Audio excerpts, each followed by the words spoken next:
नमस्ते everyone, welcome to India's first magical podcast. आप सभी का स्वागत है to my all new show called hocus pocus with Anchal, जहां पर every Thursday I do interview podcast, जहां पर हम अलग अलग लीडर्स एंड एक्सपर्ट से बातें करते हैं and me being a magician उनके साथ मैजिक परफॉर्म करती हूँ। एंड ऑन सैटरडेज हम करते हैं दिल की बातें, कुछ ऐसी बातें जिन पर हमने ध्यान देना छोड़ दिया है, या फिर ऐसे कहो कि कुछ किस्से और कुछ कहानियों पर चर्चा।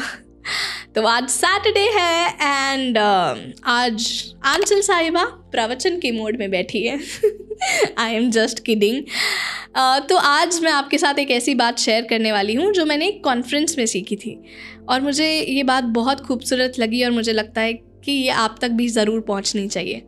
So this is 4H formula by Suren Jaishankar ji. Suren Jaishankar is an expert, is a leader. He is the founder of Success Gyan. And by the grace of God, Suren sir, अगर आप ये video देख रहे हो तो I'm taking your permission to share this formula of yours on the media. And ये 4H formula में मैंने एक और H ऐड किया है, इसे 5H बना दिया है. So please do let me know if it's right. This is what I feel that this is the best way to lead your life fully. Number 1 is being happy. मुझे लगता है कि अभी तक ना हम सब अपनी पूरी ज़िंदगी ऐसी जीते आए हैं कि हमें लगता है कि जब हम कोई चीज़ अचीव कर लेंगे ना तो हम खुश हो जाएंगे।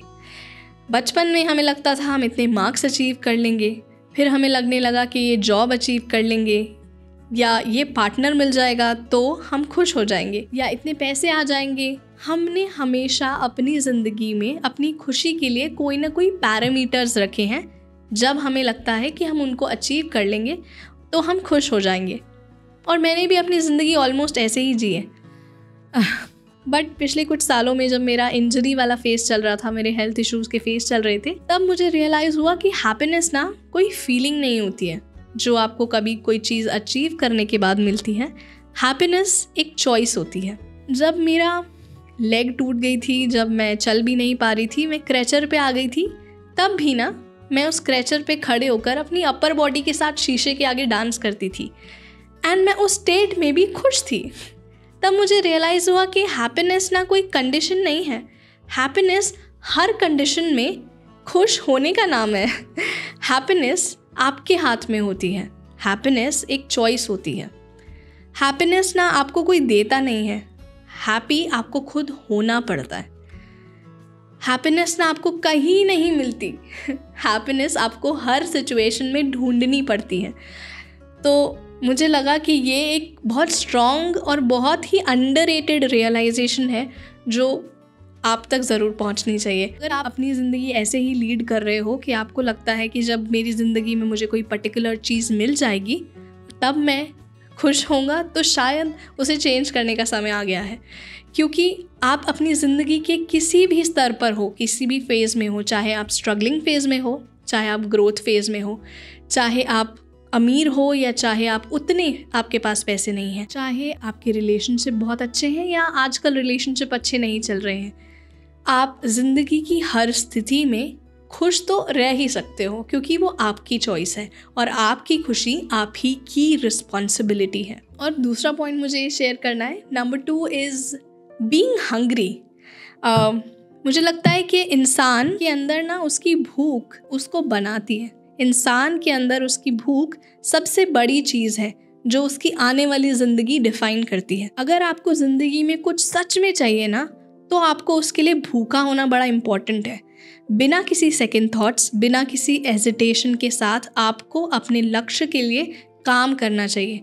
जैसे एक शेर को भूख लगती है ना, वैसे आपको आपके काम के लिए भूख लगनी चाहिए और उस भूख को मरने देना नहीं चाहिए। मुझे लगता है कि वही सबसे इम्पॉर्टेंट चीज़ है जो डिफ़ाइन करती है कि हम अपनी ज़िंदगी में कितने आगे जाएंगे। और भूख कैसे ज़्यादा होती है? जब आपकी स्थिति में, जब आपकी जर्नी में बहुत सारे ऑब्स्टिकल्स आते रहें और फिर भी आप उसके लिए काम करते रहें, तो इससे पता चलता है कि आपके लक्ष्य के लिए भूख बहुत स्ट्रांग है। एंड मुझे लगता है कि as humans we are designed to put our energy into use. तो उसे सही तरीके से कैसे यूज़ करना है ये आपकी भूख डिफाइन करती है। So I would say stay hungry and stay foolish. And point number 3 is being humble. तो अविन, कैमरामैन, बताइए हम्बल क्या होता है? Be grounded.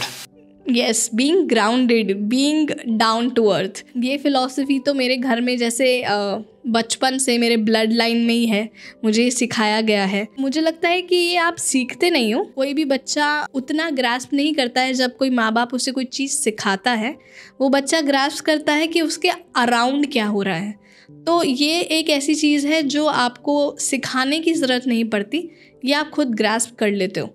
तो मैंने अपने पापा और अपने भाई और अपनी पूरी फैमिली को इतना हम्बल और ग्राउंडेड देखा है, क्योंकि मुझे लगता है अब वही बेहतर ज़िंदगी जीने का तरीका है। इस बात को स्पष्ट करने के लिए मैं एक छोटी सी कहानी बताना चाहती हूँ। जब पतंग ऊपर उड़ रही होती है तो वो हमेशा ना एक चरखे से, how do we call it, चक्री से बंधी होती है।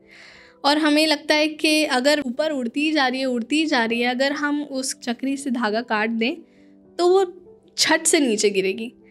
तो मुझे ऐसा लगता है कि इंसान अपने काम, अपने कर्म से जितना भी ऊपर बढ़ता जाता है, उतना उसे ध्यान रखना चाहिए कि वो ग्राउंडेड रहे, अपने रूट से जुड़ा रहे, अपने पास्ट से जुड़ा रहे, अपने अपनों से जुड़ा रहे, अपनी रियलिटी से जुड़ा रहे। क्योंकि जब आप ग्राउंडेड होना छोड़ देते हो तो आप अपने ही इन्फ्लेटेड सेंस ऑफ सेल्फ में जीना शुरू कर देते हो, एक बलून में जीना शुरू कर देते हो, और जब वो बलून फटेगा तो आप एकदम से नीचे आ जाओगे। तो being humble is knowing your reality, और मुझे लगता है कि वो ज़िंदगी के हर स्तर पे आपको पता होनी चाहिए, and that's the way to lead life. And number 4 is being helpful. ये बहुत ही कमाल की चीज़ है। We live in a civilisation and we are the most integral part of society. तो हम इस ज़िंदगी में आए हैं इस ब्यूटीफुल से हेवन को एक्सपीरियंस करने के लिए, और हमारा कर्तव्य बनता है कि इस जर्नी में हम इस हेवन को ब्यूटीफुली एक्सपीरियंस करें और दूसरों को भी इस लाइफ को बेहतर तरीके से जीने में मदद करें। बाय डूइंग हेल्पिंग, मेरा मतलब है कि हमें रोज़ अपनी ज़िंदगी एक इंटेंशन के साथ जीनी चाहिए कि आज हमें किसी की मदद करनी है। हम अपनी ज़िंदगी ही एक इंटेंशन के साथ जिएं कि चलते फिरते भी हम अपनी पर्सनालिटी, अपना कंडक्ट ऐसे रखें कि हम लोगों की मदद कर पाएँ। और सिर्फ इंसान की मदद ही नहीं, आई वुड से not just human beings but all the creatures around us. तो अब जब कियाना स्कूल से वापस आती है ना, तो मेरा भाई उससे ये नहीं पूछता कि आपका दिन कैसा गया। मेरा भाई उससे ये पूछता है कि आज आपने किसी की मदद की। तो आई थिंक ये छोटी छोटी चीज़ें हैं जो हम अपने लाइफस्टाइल में, अपने कंडक्ट में चेंजेस लाएंगे, और हम उस छोटे से बच्चे के अंदर इम्बाइब करेंगे कि हेल्प करना कितना इम्पॉर्टेंट है। एंड नंबर 5 जो कि मैंने खुद ऐड किया है इज़ बीइंग ऑनेस्ट। ऑनेस्टी से आपको लगता है कि मैं ट्रांसपेरेंसी की बात कर रही हूँ। ऑनेस्टी से एक कॉमन इंसान ये समझता है कि झूठ नहीं बोलना इज़ बीइंग ऑनेस्ट, बट मुझे ऐसे लगता है honesty applies in all spheres of our life, whether it is our work or it is our relationship. मगर उससे भी ज़्यादा एक बहुत इंपॉर्टेंट ऑनेस्टी है जो आपको आपके खुद के साथ निभानी चाहिए, और वो कैसे होगी?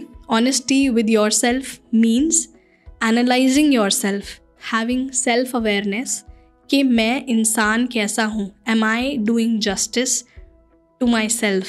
When I sat down with my own self, I realized that the amount of ambition that comes out of my mouth is not equal to the amount of effort I am putting towards it.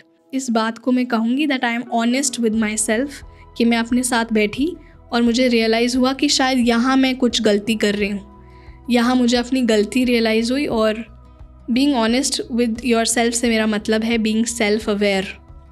आप खुद के साथ झूठ नहीं बोल सकते, आप दुनिया को जितना भी झूठ बोलो, जब आप खुद के साथ झूठ बोलना शुरू कर देते हो, खुद को ही एक इल्यूजन में रखना शुरू कर देते हो, तब शायद आपका डाउनग्रेड शुरू हो जाता है।